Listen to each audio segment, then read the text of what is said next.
Cumprimento a igreja com a paz do Senhor. A gente costuma nos apresentar dizendo que eu sou Neucimar da Grace. A paz do Senhor para a igreja, amém? Eu sou a Grace do Neucimar. Nós temos, ela está fazendo aqui as contas, né? Em novembro a gente faz 29 anos de casados, mas juntos 35 anos, né? No dia 31 de julho a gente completa 31 anos de namoro, amém? Amém. 35, desculpa, 35 anos de namoro, né? Que a gente começou e essa data ficou marcada para nós. E a gente comemora todo ano, tá, irmãos? 35 anos de namoro, a gente vai lá, separa aquele momento para nós, né, para comemorar esse dia tão especial, tão marcante. Normalmente as pessoas pensam assim, são 35 anos de casados, né? Porque normalmente o Neucimar divulga lá no Face, mas não, são 35 anos de namoro. E é bênção de Deus para a nossa vida, é coisa que Deus fez. E quanto mais o tempo passa, irmãos, a gente reconhece, né, o quanto Deus tem sido maravilhoso conosco. Nós temos 3 filhos lindos, né? Claro, 3 filhos lindos. Temos o Thales, de 26 anos, o Tarso, de 21, já vai fazer 22, né? E o Túlio, que é o nosso caçulinha, que tem 18 anos. Amém? Amém, obrigado, Grace. Agradecemos também ao pastor por nos fazer o convite, né? A gente estava com um final de semana bem, né? Hoje à tarde nós tínhamos compromisso ali na nossa igreja, mas a gente não quis, né, dizer não ao convite do pastor Anderson, né, estar convosco esta noite nesta igreja e nesse culto especial, né? A gente costuma dizer que cada família é uma pequena igreja, amém? Em cada lar tem que estar erigido um altar, né? Então, nós começamos o nosso culto lá na nossa casa, né? E vimos aqui com as nossas famílias fazer parte, né, de um culto de adoração e de rendição ao Senhor. Então, vamos ler o texto da palavra de Deus, para os irmãos poderem sentar. Eu vou fazer a leitura porque é um texto grande e para ser mais rápido, e é um texto que todo mundo conhece. Lucas, capítulo 15, vamos ler a partir do 11, e eu vou intercalar aqui alguns versículos. Lucas, Evangelho segundo escreveu Lucas, capítulo de número 15, a partir do versículo 11. Vamos ler do 11 ao 13, depois do 20 ao 22 e depois do 25 ao 31. Amém? Acompanhe conosco aí no Data Show. Diz assim a palavra de Deus. Um certo homem tinha 2 filhos. E o mais moço deles disse ao pai: Pai, dá-me a parte da fazenda que me pertence.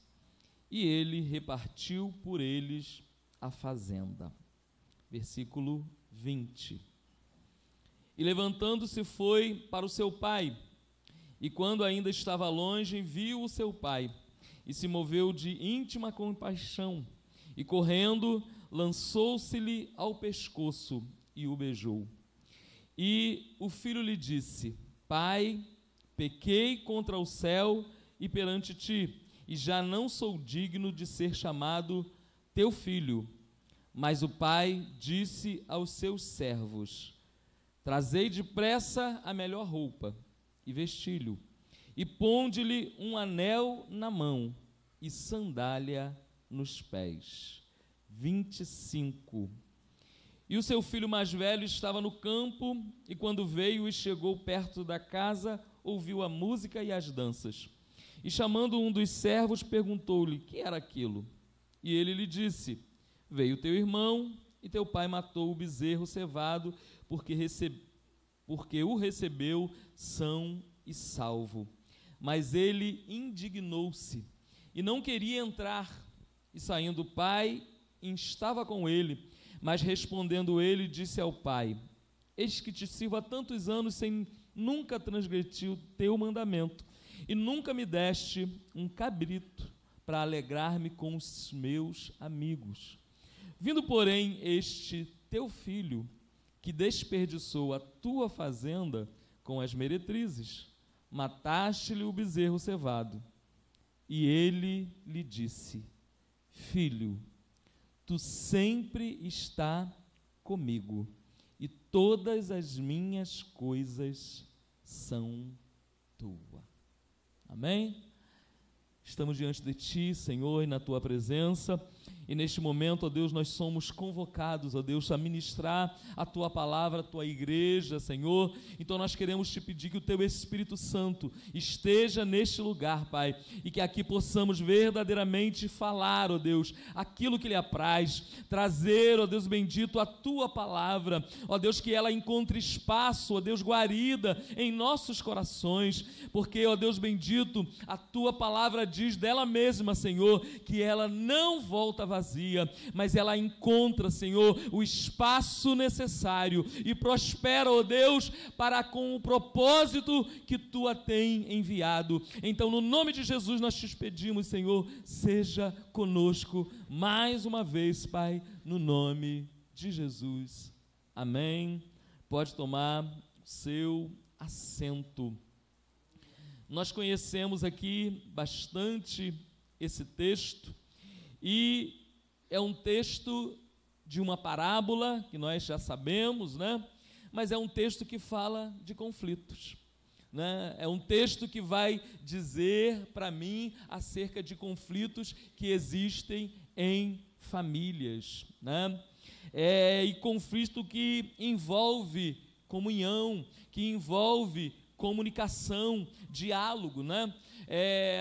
A palavra diálogo, a palavra comunhão, ela é koinonia, e ela vem dizendo para mim que eu e você precisamos ter comunhão, e nós precisamos ter comunhão com todos, mas quando se trata da nossa casa, quando se trata da nossa família, a comunhão tem que ser maior, né?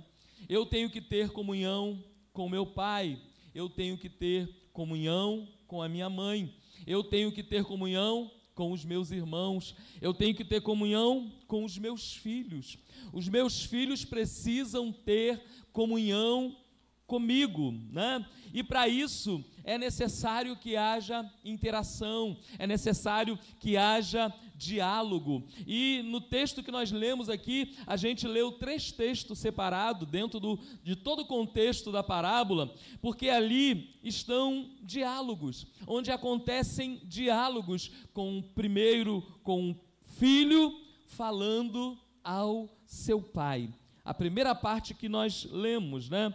O filho pródigo, o filho mais moço, chega para o seu pai e diz: me dá o que me pertence. E eu te pergunto, esse filho tinha direito a alguma coisa? Esse filho verdadeiramente tinha alguma coisa que lhe pertencia? Mas ele vai ao pai e exige alguma coisa, a antecipação de uma coisa que ele tinha uma expectativa, né? No direito isso chama-se expectativa de direito, pode acontecer ou não.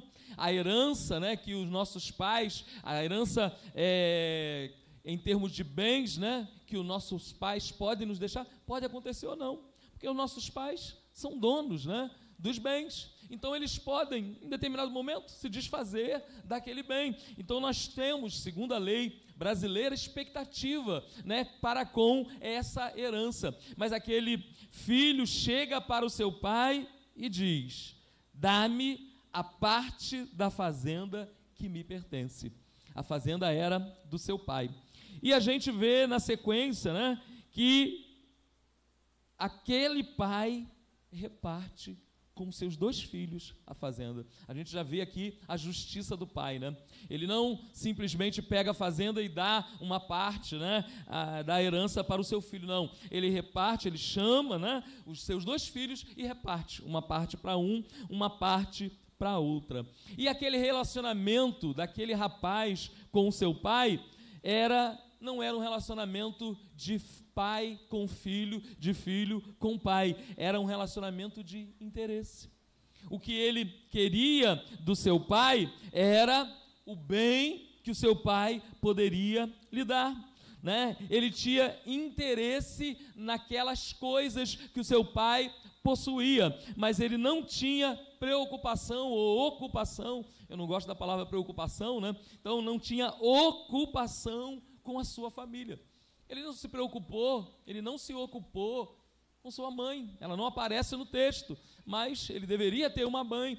Ele não se ocupou com o seu irmão, né? Ele simplesmente diz o texto, nós não lemos o versículo 13, mas diz que poucos dias depois, ele ajunta tudo que ele tinha e partiu para uma terra longe e ali desperdiçou tudo que ele tinha, vivendo dissolutamente. O meu relacionamento com o meu pai, o meu relacionamento com os nossos pais, né, não podem ser apenas por interesse.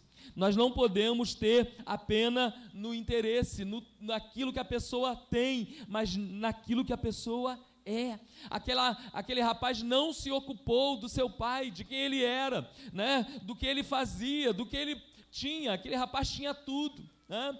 Nós conhecemos a história e podemos inferir por aquilo que ele diz pelo filho mais velho: eu tenho tudo, você tem tudo, você está aqui, eu te trato bem, né? O relacionamento do pai para com o filho, o pai da parábola, parecia que era o melhor que existia, mas o seu filho não tinha um bom interesse para com o seu pai e resolve ir para longe, irmãos. E quando isso acontece, é porque esse rapaz, ele queria fugir da disciplina do seu pai, ele queria fugir da vigilância do seu pai. Certamente o seu pai, né, por estar ali morando com ele na sua casa, e a gente sabe que é assim, né? Não importa a idade, mas enquanto a gente está debaixo, né, da autoridade do nosso pai, nós temos um dever para com ele. Então nós temos uma obediência para com os nossos pais. Não é porque a gente é maior, né, não é porque se a gente está ali, se a gente está na dependência, a gente precisa se submeter. E esse rapaz não queria, né? Ele queria ir para longe, ele queria fazer aquilo que ele queria, que ele pensava, que ele intentava. Fugiu da disciplina do pai, fugiu da vigilância do pai. Mas não é assim que Deus quer, amém, irmãos? Deus nos quer próximos, Deus nos quer perto. É óbvio que vai acontecer um momento, né, que em obediência à palavra de Deus, o filho, a filha vai sair, né? E isso deve acontecer, porque é assim que está escrito em Gênesis, capítulo 2, versículo 24, deixará o homem o seu pai e a sua mãe, deixará aquela sociedade e vai formar uma nova sociedade, unir-se-á a sua mulher, né? Então é em obediência que isso acontece e deve acontecer. E quando isso acontece, um novo núcleo familiar se forma, né? Quando sai o homem e a mulher e forma ali, em obediência à palavra de Deus, uma nova família, ali é um novo núcleo familiar. E aí o que acontece? A gente costuma sempre orientar, né? Nossos pais se tornam nossos parentes. Amém, irmãos? Por quê? Porque agora eu sou líder da minha casa. A mulher agora é líder da casa dela. Vai vir filhos, né? E os pais, então, tanto do homem quanto da mulher, vão se tornar parente. Família é aquele núcleo que se formou, né? Então os meus pais, a família do meu pai, nesse caso, né, já não é mais a minha família, porque eu tenho a minha própria família. E é bom que isso aconteça, amém?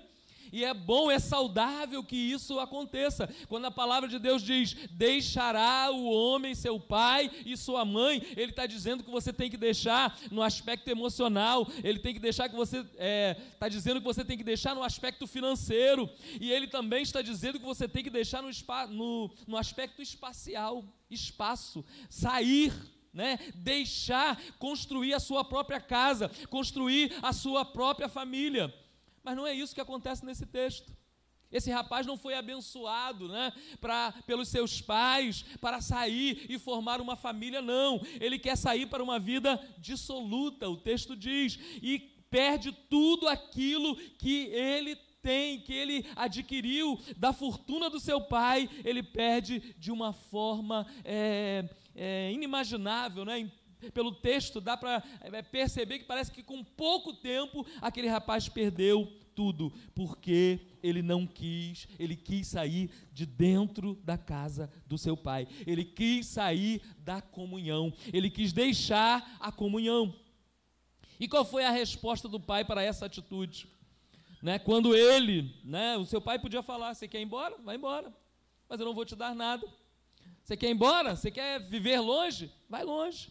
Mas o pai, diz o texto, que ele reparte a sua parte, a parte do seu filho. Ele entende, né, que um dia seu filho vai ter realmente a herança. Então ele resolve e antecipa e dá para aquele filho. A resposta do pai é uma resposta branda. A resposta do pai poderia ser, olha, você vai receber, mas não agora.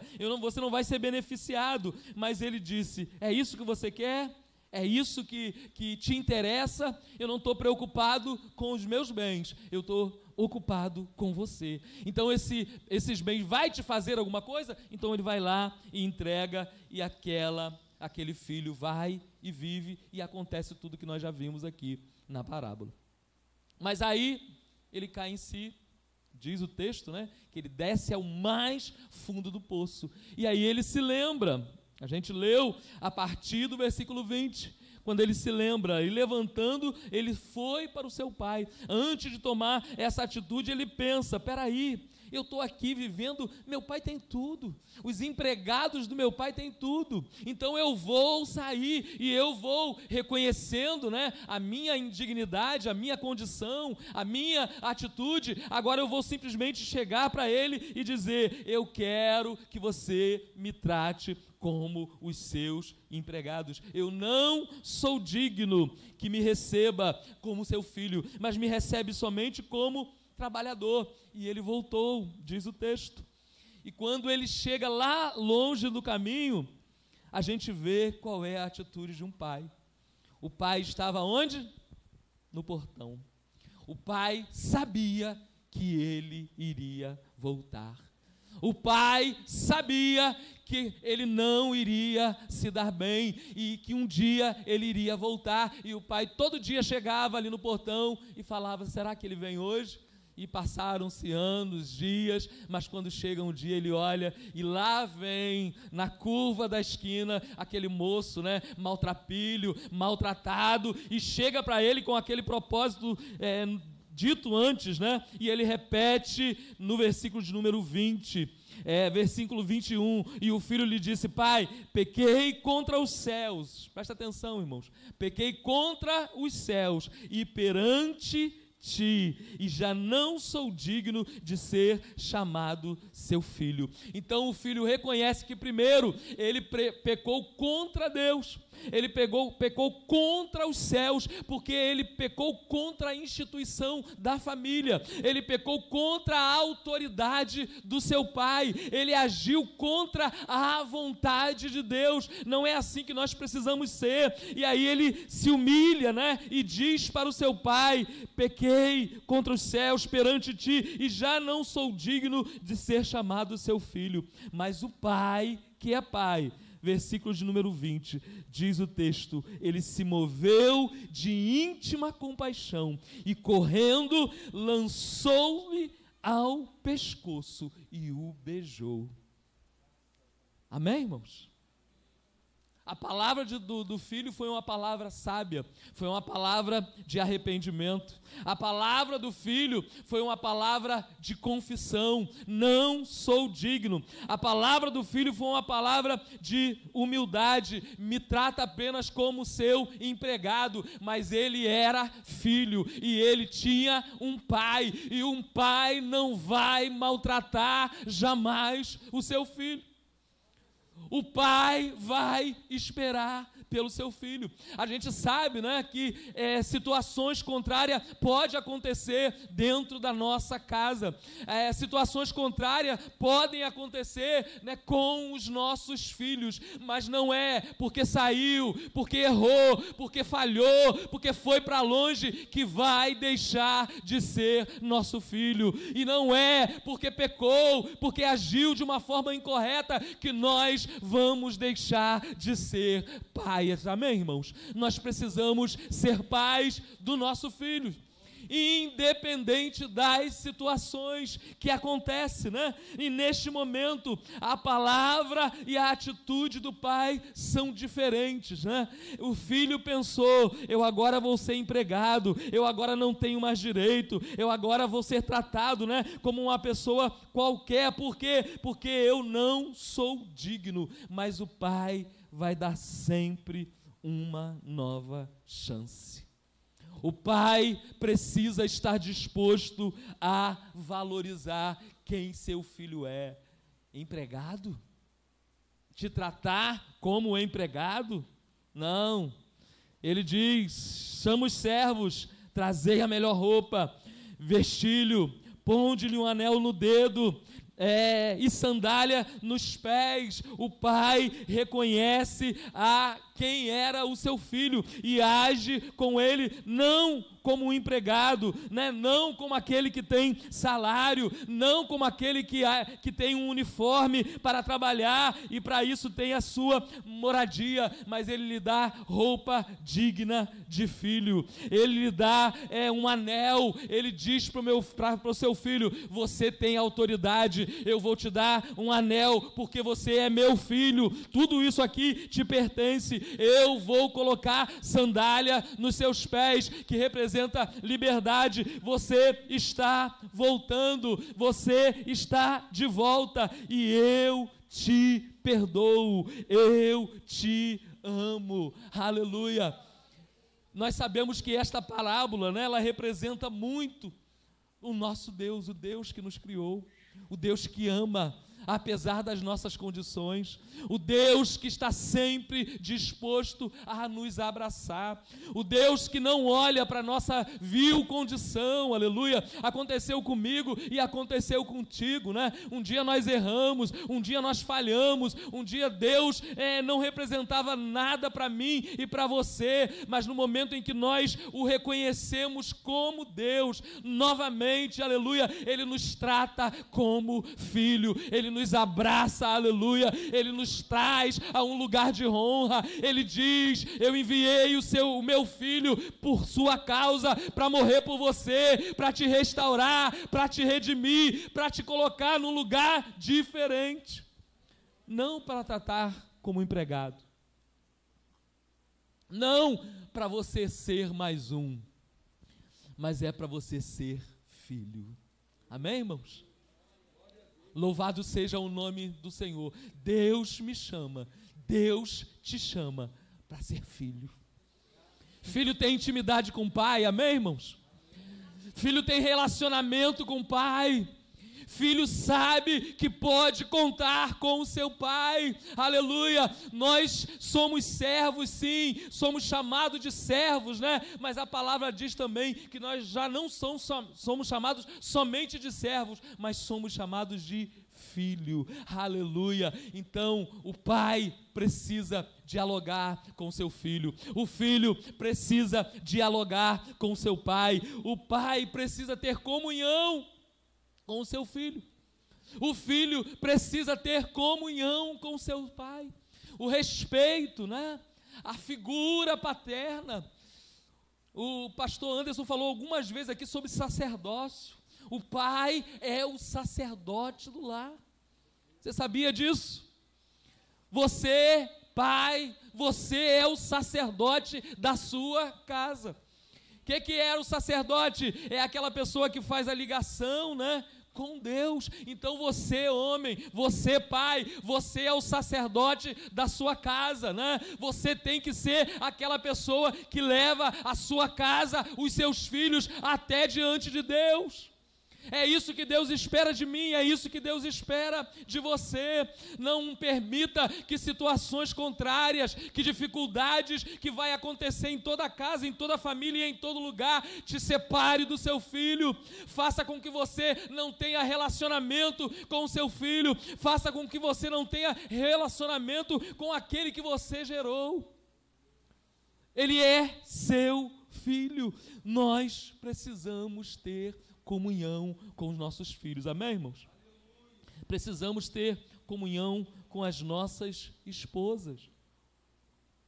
Não aparece aqui na parábola a figura da mulher, a figura da mãe, né? Mas nós sabemos que em algum momento ela existiu, ela aconteceu, ela estava ali.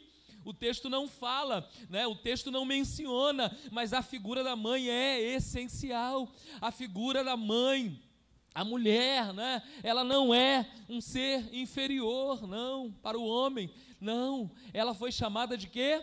Por Deus? Para Adão?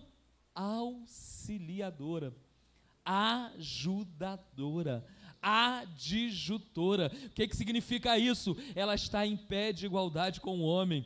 Ela está, né, com a mesma missão que o homem. Então ela não é inferior e ela não é superior. Ela é igual. Ela foi chamada para tratar, aleluia, para cuidar dos filhos, para cuidar da casa, para cuidar do seu esposo, assim como o esposo também foi chamado para cuidar dos filhos, para cuidar da casa e também para cuidar da sua esposa, amém, irmãos? Você tem feito isso? Cuidado da sua casa. A gente vê às vezes, né? E a gente sabe que o homem às vezes tem o seu trabalho, nós trabalhamos, né? Temos também o nosso trabalho secular, e às vezes é difícil, né? E às vezes a mulher está em casa, e aí tem mulheres que reclamam, o meu marido não me ajuda. Mas não é ajuda, né? O que a mulher faz dentro do lar e dentro de casa é a mesma coisa que eu preciso fazer. Estamos juntos, é óbvio que a gente tem aquela parte que a gente está, né, no trabalho à disposição, mas não se trata de ajuda, você não está ajudando a sua esposa, você está se ajudando, você está trabalhando em favor da sua casa, dos seus filhos e da sua família, né? Num passado era muito incomum isso, né? O homem tinha aquela posição de liderança e a mulher era ali para cuidar da casa e tão somente, e o homem achava que ele não podia fazer nada, ele não podia cuidar das crianças, ele não podia dar banho nas crianças, ele não podia trocar fralda das crianças. Não, isso não é coisa de homem. Não, é coisa de homem sim, amém, irmãos? Isso é coisa para homem, por quê? Porque ele também é pai. Então ele precisa fazer, ele precisa saber fazer. Tem certas coisas que a gente não sabe, né? Eu, por exemplo, não sei cozinhar, né? Então a gente não cozinha. Fazer um ovinho lá a gente sabe, né? Mas tem certas coisas que a gente pode fazer. Ajudar a limpar uma casa, né? A gente pode fazer, amém ou não, amém, irmãos? A gente pode fazer. Ela está dizendo que limpo muito bem, mas sabe por que eu limpo muito bem, irmãos? Porque minha mãe me ensinou, né? Nós éramos numa casa de 5 homens. Minha mãe criou 5 homens e o homem tinha que fazer, era só ela sozinha, né? Então a gente aprendeu a lavar louça, aprendeu a passar roupa, aprendeu a cuidar de casa, né? E isso não é demérito para ninguém, amém, irmãos? Nós somos uma família, nós somos uma coisa só. Temos o mesmo objetivo, vamos para o mesmo lugar, né? Não existe uma hierarquia, né? Dentro do lar existe alguma coisa condicionada por Deus, né? Quando Deus diz que o homem é a cabeça da mulher, quando a palavra de Deus diz, e Paulo ensina isso muito bem em Efésios, né? Colocando que a mulher tem que ter submissão ao seu marido, isso não é, irmãos, condição de inferioridade e de superioridade, é apenas autoridade que ele ele está dando a figura do sacerdote, amém, irmãos? E nós temos que entender isso. Por isso que lá em Efésios capítulo 5, versículo 33, ele diz assim: o homem deve amar a sua mulher, e a mulher precisa respeitar o seu marido. É a determinação de Deus, amém, irmãos? É a determinação de Deus. O texto fala de reverenciar, né? Reverenciar o seu marido, mas a gente sabe que essa reverência não é adoração, né? É respeito, porque o homem, na sua condição, na sua natureza, né? De líder, de autoridade dada por Deus, ele tem necessidade de ser respeitado. E a mulher, na sua condição, na sua natureza, ela precisa ser amada. Por isso que Paulo diz: ame a sua mulher como Cristo amou a igreja e se entregou por ela, amém? Você está disposto, marido, a se entregar pela sua mulher? Amém? Então o amor, né, que Deus exige do homem é porque a mulher precisa ser amada. Ela sente falta deste amor, né? A gente lê um livro que fala sobre amor e respeito e ele fala disso. A mulher precisa ser amada, ela precisa de amor como precisa de ar. Jesus? Tem mulher aí que está sem ar? Amém? Mas o texto desse livro também diz que o marido, o homem, precisa de respeito como precisa de água. Alguém sobrevive sem água? Então o relacionamento entre o homem e a mulher precisa ter amor e respeito. Amém, irmãos? O homem precisa amar a sua mulher. E tem diversas formas de nós demonstrarmos o nosso amor, né? Tem diversas formas da mulher entender o nosso amor. A gente não ama só com palavras, mas a gente precisa também amar com palavras, amém? Cadê as irmãs aí? Precisa ou não precisa? Né? Tem muitos irmãos que não conseguem falar, né? Você não sabe que eu te amo?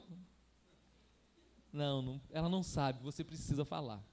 Você precisa dizer, você precisa verbalizar. A mulher é assim, né? Ela precisa ouvir. Hoje nós temos um monte de ferramenta aí que ajuda, né? Você pode chegar lá no Zap, né? No começo do dia, na metade do dia e no final do dia. Que é para ela dizer, você só me amou de manhã, você só me amou à noite. Então não, você ama o dia inteiro, amém, irmãos? Varões aí, elas precisam disso, né? Então atitudes também, não é só verbo, o verbo tem que ser acompanhado de atitude, e a atitude tem que dimensionar o que o verbo diz, amém, irmãos? As nossas atitudes precisam estar diante de nós, e ela saber que nós a amamos, amém? Quem ama a sua mulher? Cadê os varões? Diga amém. Amém. Então fala para ela aí que você ama no lado dela, amém? Amém? Glória a Deus. Se não falou antes, está aí a oportunidade. Amém, irmãos? Precisamos, irmãos, valorizar um ao outro. Precisamos nos relacionar, né? O homem e a mulher é uma coisa extraordinária, né? Mangrês falou aqui, a gente ficou 6 anos namorando. A condição, né? A circunstância, eu estava estudando. 6 anos, 3 meses e 5 dias, ela contou tudo. Amém, irmãos? Mas depois que a gente casou, a gente pensou, caramba, a gente podia ter casado antes. Não podia não, né? Na verdade não podia. É melhor casar no momento, na época, né? Mas só que a gente começou a perceber, irmãos. Eu era de uma família, né? Minha família foi nascida na igreja, 5 homens. Minha mãe trabalhava na igreja com criança, departamento infantil. Quando eu nasci, meu pai já era presbítero, né? E a família da Grace era diferente, né? Ela nasceu de uma família onde a mãe era desviada da igreja batista e o seu pai não queria saber nada com Jesus. Mas não existe coincidência, né? Existe Jesuicidência. E no dia 17 de julho de 1988, eu estava no Congresso da Almada, ali na sede de Alcântara, né? E eu estava lá atrás, o pecador, Deus tratou comigo aquele dia, e eu vim até o altar aceitando a Jesus novamente, né? Depois de 6 anos afastado com o Senhor como Salvador. E naquele dia, a irmã Grace aceitou a Jesus. Amém? 14 dias depois a gente começou a namorar, porque a gente já se conhecia, né? E Deus então foi entrelaçando os nossos caminhos, né? E nós percebemos como é bom estar juntos, amém, irmãos? Como é bom construirmos o nosso relacionamento, a nossa casa e a nossa família. Tudo que nós temos, né, nós construímos, nós dois juntos, nós projetamos, né? Eu não seria ninguém, irmãos, se não fosse a irmã Grace. É ela que me ajudou. Eu me formei em Direito. Sabe por que eu me formei em Direito? Por causa da irmã Grace. Eu estava lá no Macaé, né, um lugar que o ônibus chegava de manhã, saía de manhã e só voltava à tarde. E eu estava lá de férias, daqui a pouco recebo um telegrama, né? Eu tinha passado no vestibular. Telegrama, que era o que existia na época, né? Eu tinha passado no vestibular, né, de Direito, e eu precisava descer e vir nesse lugar que quase não se chega, porque no outro dia eu tinha que me apresentar. Se não fosse ela, irmã, ir lá na minha casa, achar meu número da inscrição, mandar o telegrama, mandar o jornal com o número, e eu ver, passei e vi para fazer a inscrição, eu não estaria formado, né? Mas ela me ajudou nesse sentido. E esse é o dever da mulher, né, e do marido, é colocar, né, o seu esposo, a sua esposa em outro patamar, ajudar, contribuir. E o nosso relacionamento foi assim. Então existem dificuldades, a gente sabe, a gente enfrenta todo tipo de dificuldades, né? Mas Deus, né, eu escolhi e Deus respeitou a minha escolha. A irmã Grace escolheu e Deus respeitou a escolha dela.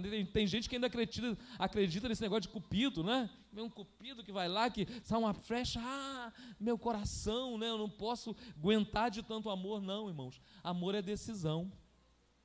Amém, irmãos? Amor é decisão, e eu decido todo dia amar a Grace, e vou decidir enquanto viver, amém? Você decide por amar a sua esposa, amém? Por amar o seu esposo, louvado seja o nome do Senhor. Mas vamos aqui para nós encerrarmos, né? O terceiro diálogo, nós vimos 2 diálogos. O primeiro, o filho falando com o pai. O segundo, né, o pai tratando o filho não como um empregado, não como um ser comum, porque não é, não como uma pessoa qualquer, porque não é, mas tratando o filho como filho, como ele precisava ser tratado. E aí vem o terceiro diálogo, onde o filho que estava em casa, né, o filho que a nossa parábola chama de filho mais velho, ele vai e começa com uma atitude também indevida. Da mesma forma que o primeiro filho agiu de uma forma indevida, aquele segundo filho que estava em casa, que ficou em casa, dá uma de pirracento e não quer entrar para a festa. Não quer. Percebam como ele fala com seu pai, né? Respondendo ele, versículo 29, ele disse ao pai: eis que te sirvo há tantos anos, versículo 30, vindo porém este teu filho, não era irmão dele, era filho do pai dele, que desperdiçou a tua fazenda com as meretrizes, mataste-lhe um bezerro cevado. Ou seja, eu estou aqui, eu estou na tua casa, eu estou contigo, né? E tu não me trata da mesma forma que está tratando, né, este meu irmão. E eu pergunto, o que vocês acham? Ele tratava ou não tratava? O filho pródigo, o primeiro filho, ele errou, mas ele se arrependeu, amém, irmãos? Ele voltou, e quem se arrepende é digno de misericórdia, amém, irmãos? Quando nós nos arrependemos, aquele rapaz voltou completamente modificado. A dor, o sofrimento, tudo aquilo que passou, trouxe para ele uma consciência de quem ele era e de quem o pai dele era, amém, irmãos? Ele entendeu rapidamente: eu não sou digno de ser chamado, mas eu vou voltar, eu vou para perto do meu pai. Na casa do meu pai tem fartura, na casa do meu pai tem alimento, na casa do meu pai tem amor, porque ele ama e trata bem os seus empregados, e eu quero apenas ser como um empregado dele. Louvado seja o nome do Senhor. Aquele jovem se arrepende e volta, e a gente tem que aprender a perdoar, amém, irmãos? A gente não pode ficar com aquela coisa, porque errou, porque falhou, porque é assim, porque é assado, né? E criticando o outro, né? Nós temos que aprender a perdoar. Aquele pai na atitude com o filho, né? Quando ele está no portão, está dizendo para mim, para você, ele estava lá esperando, ele queria a volta do seu filho, amém, irmãos? Ele desejava a volta do seu filho, ele ansiava pela volta do filho, ele esperava, todo dia ele estava no portão. Se o filho chegou numa hora que ele estava no portão, é porque ele fazia aquilo sempre. Assim deve ser o pai, assim é Deus para comigo e para com você, amém, irmãos? Deus não nos perdoa, irmãos? Sim ou não? Quem foi perdoado por Deus? Quando erramos, quando falhamos, né? Ele está sempre disposto a nos perdoar. E por que nós não vamos perdoar? E aquele rapaz então age, né, com seu pai com essas palavras, né? A alegria que o pai demonstrou, troca lá, vamos fazer uma festa, vamos montar um bezerro, falou com os empregados, troca o anel, troca a roupa, traz sandália. Aquela alegria não é encontrada naquele irmão, né? O texto está dizendo que ele preferia comer cabrito com os amigos do que festejar o renascimento à volta do seu irmão. Que relacionamento é esse de irmão com irmão? E qual é a palavra do pai? Ele julga, né, o seu irmão. Ele achou que o seu irmão não merecia perdão. Ele estava ali na casa, ele estava sempre com o pai, ele estava sempre ali no lugar da bênção, e ele achou que ele tinha direito, ele achou que ele era melhor, né? Ele achou que ele tinha que ter um tratamento diferenciado, mas a palavra do pai para aquele filho é: filho, tu estás sempre comigo. Aqui está a diferença. Esse rapaz estava morto e reviveu. Ele foi para longe. Eu estou fazendo uma festa porque agora ele retornou, ele está perto, mas você não. A nossa festa é contínua, a nossa festa é diária, a nossa festa é uma comunhão sempre, porque tu estás sempre comigo. É bom ou não é bom ficar perto do pai, irmãos? É bom ou não é bom ficar perto do pai? E aquele filho tinha esse direito. Por quê? Porque ele optou por ficar. Ele recebeu a sua herança também, mas ele quis ficar ali. Mas isso, né, não lhe dá o direito. Não é porque ele está perto do pai que lhe dá o direito de criticar, de não perdoar, de não reconhecer. Às vezes, irmãos, e a parábola se aplica muito, o filho pródigo, para aquele que está fora, para aquele que está longe, para aquele que está distante de Deus. E às vezes nós agimos assim dentro da igreja. Vem aquela pessoa, né, maltrapilha, toda escorraçada pelo mundo, e chega aqui, Deus abraça, né, Deus restaura a vida dele, e a gente começa a ter ciúme. Chegou ontem, mas ali está abençoado, já está cantando, já pode pregar, já pode falar, e a gente fica se colocando no lugar de Deus. Aleluia! Nós temos que perdoar, nós temos que entender que o Pai vai amar acima de tudo, amém, irmão? O pai deve amar acima de tudo, acima da circunstância. E aquele pai diz: filho, você está sempre comigo. Filho, você ainda não percebeu? Tudo que é meu é teu. Tudo que eu tenho está aqui, está contigo, né? Eu reparto contigo. Deus, né, nos garante também essa bênção, irmãos, como filho. Se você é filho de Deus, se você entende o seu lugar, se você entende o lugar de Deus na sua vida, você vai entender que Ele tem bênção para repartir contigo. Se você está na casa dEle, se você está no lugar da bênção, se você é um filho obediente, louvado seja o nome do Senhor. Ele nos garante, Ele está sempre disposto a nos abençoar. E um pai que vê o seu filho retornando, depois daquela situação, né, ruim, que ele sabe que ele viveu lá fora, e agora ele vê, ele tem ou não tem que ter alegria, irmãos? Ele tem ou não tem que se regozijar? Quando o filho volta, quando o filho que erra, pede perdão, quando o filho que erra se arrepende, retorna, ele tem que ser abraçado. E para nós concluirmos, irmãos, essa palavra, a conclusão que nós chegamos com esses 3 diálogos que nós lemos no texto: a atitude errada do filho. Essa é a primeira conclusão. A atitude errada do filho não é motivo para o erro do pai. Amém, irmãos?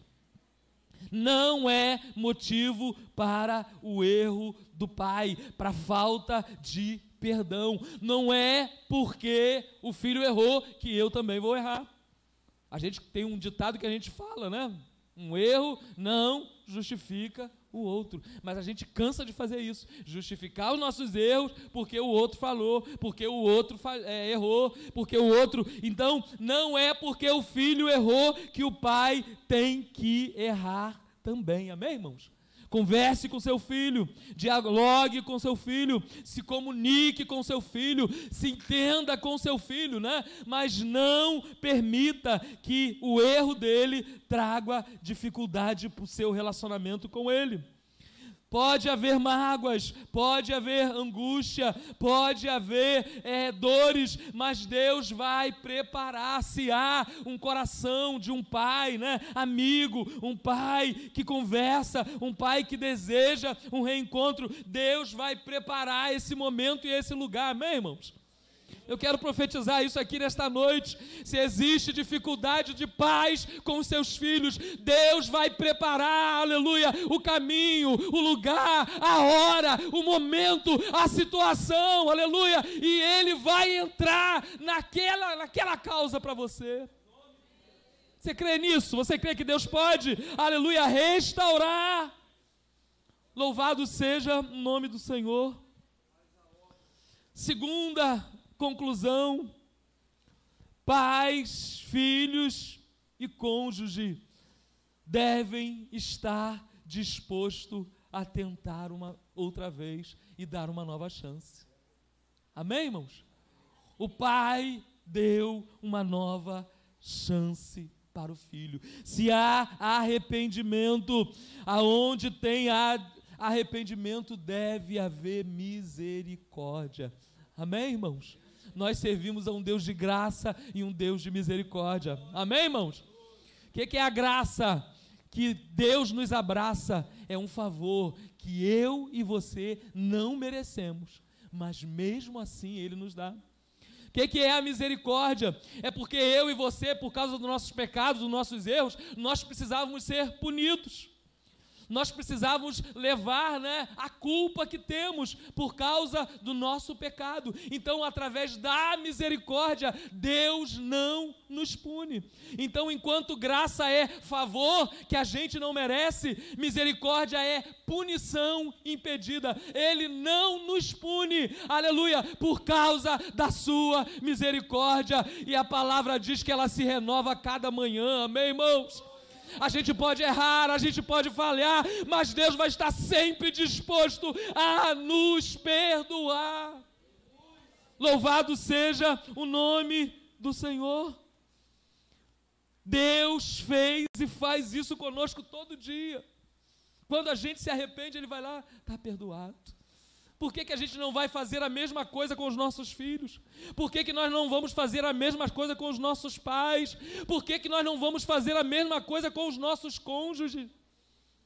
Tem que haver perdão, irmãos. Nós falhamos, nós erramos, Se existir alguém perfeito aqui, me aponte, me dá o endereço. Porque esse não existe, Nós vamos falhar, nós vamos errar, mas a gente não pode permitir que esse erro estraga, a nossa vida, a nossa história. Deus te deu uma esposa, Deus te deu um marido, Deus te deu um lar, Deus te deu uma casa, Deus te deu os filhos, são seus, aleluia. E nós precisamos entender, irmãos, que precisamos cuidar deles. Terceira coisa que nós aprendemos com esse diálogo: ficar com Deus, agir certinho, procurar acertar, está sempre ali naquele lugar que precisa, não nos dá o direito de julgar ou impedir ou invejar a bênção do outro. Amém, irmãos? A festa era para o outro.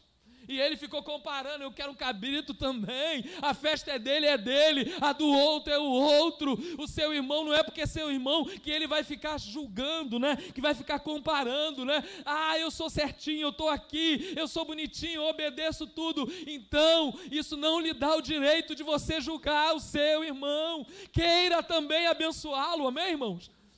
É irmão ou não é irmão? Amém, irmãos? Nós somos todos irmãos. Então eu não posso, né, achar que o meu irmão não merece a bênção do meu pai. Merece ou não merece, irmão? A bênção de Deus é para todos. A bênção do pai é para todos os filhos. Ah, não, eu vou separar isso aqui porque esse aqui é especial, esse aqui está sempre, né? Não. O pai vai sempre se relacionar com todos os filhos da mesma maneira, pelo menos deve ser assim, né? Deus sempre vai amar indistintamente. O pai, os pais têm que amar indistintamente quem erra e quem acerta. Amém, irmãos? O interesse nosso deve ser sempre procurar dar a melhor resposta. Quem quer dar aqui sempre a melhor resposta? A gente sabe que às vezes isso não é fácil. A gente sabe que às vezes isso não é automático, mas a gente tem que consultar Deus, a gente tem que consultar a palavra, né? Quando a situação ficar difícil, Senhor, o que é que eu faço? Como eu vou agir nessa situação? O que eu vou fazer? A primeira coisa que tem que acontecer, irmãos, a primeira coisa que tem que estar na frente, o amor, amém, irmãos? Você tem que dizer, eu amo meu filho.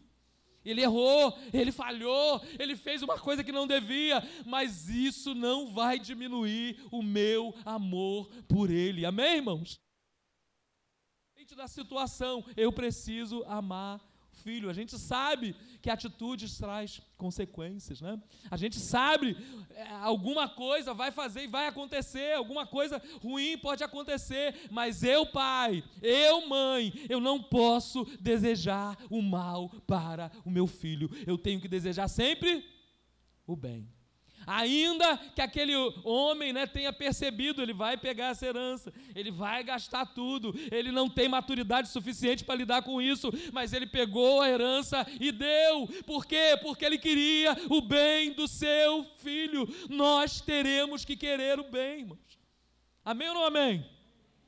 Aliás, benignidade e bondade são frutos do Espírito.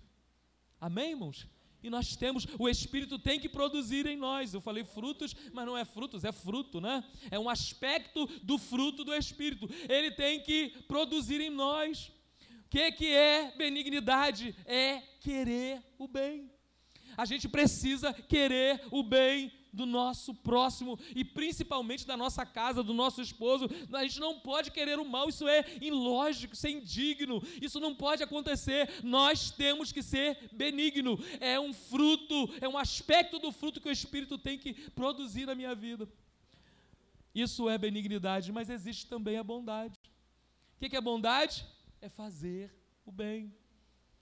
Fazer o bem é atitude, querer o bem é um sentimento, é uma vontade. Bondade é atitude, benignidade é algo que você sente, mas tem um monte de gente que é benigno e quer o bem, mas não faz. E tem algumas pessoas que fazem o bem, mas não querem, fazem porque é obrigado, fazem porque a religião diz que tem que fazer. E nós precisamos ter esses dois frutos, irmãos, esses dois aspectos do fruto da nossa vida. A gente tem que querer o bem, a gente tem que fazer o bem. Amém, irmãos? Perdoar. Vai haver falha, vai haver dificuldade na minha família, tem, na sua família também deve ter. Não sei se aqui do lado de Itaipu, né? Mas lá para São Gonçalo a gente enfrenta muita dificuldade, né? Na casa, na família, mas a minha esposa é a minha esposa. Amém, irmãos? Aquela pessoa que eu escolhi e que Deus abençoou para ser a minha adjutora. O seu marido é o seu marido, a pessoa que você escolheu. Não adianta o do outro, o marido do outro, o esposo do outro é dele. O seu é seu, aleluia. E você tem que lutar por ele, e você tem que valorizar ele, apesar das imperfeições. Tem pessoas que querem, mudar, e às vezes muda só o nome do problema, mas o problema vai continuar. Eu tenho que olhar para minha esposa e amá-la. Você tem que olhar para o seu marido e respeitá-lo pela sua condição. E tem que amar os seus filhos, e os filhos, acima de tudo, honrar os seus pais. Porque Deus não manda só obedecer, Deus manda honrar. E honrar é muito mais que obedecer. Amém ou não amém, irmãos? Honrar pai e mãe é uma determinação da palavra de Deus. É uma obrigação minha como filho, honrar. E a palavra não está dizendo assim, honre o seu pai que é bonitinho, que faz tudo certinho, a sua mãe que é legalzinha, que te ama. É assim que está escrito? Não, está escrito para honrar. Por quê? Porque é pai, porque é mãe, e precisa ser honrada. É um princípio da palavra de Deus para todas as pessoas, e o texto diz que é um princípio com promessa, é um mandamento com promessa, para que te vá bem e se prolongue os seus dias na terra. Não é porque ele é bonitinho, é certinho, é legalzinho, não, é porque é seu pai, é porque é sua mãe, e precisa ser honrado. Quem está disposto, irmãos, a honrar os seus pais, aleluia, a amar os seus filhos, a se relacionar com o seu cônjuge sempre, apesar de, porque a gente sabe, pastor, vai ter dificuldades. O senhor não sabe a dificuldade que eu estou enfrentando, mas eu sei a dificuldade que eu enfrento. Amém? E não deve ser diferente da que você enfrenta. Agora, eu e você devemos querer amar, devemos nos relacionar, e nas dificuldades que aparecer, agir como aquele pai, que teve sempre a melhor resposta para o filho que foi e também para o filho que estava em casa. Amém? Deus abençoe, no nome de Jesus. Amém. Amém. Graças a Deus. Você pode glorificar o Senhor, querido? Em nome de Jesus. Glória a Deus, que Deus possa nos ajudar na relação, no relacionamento.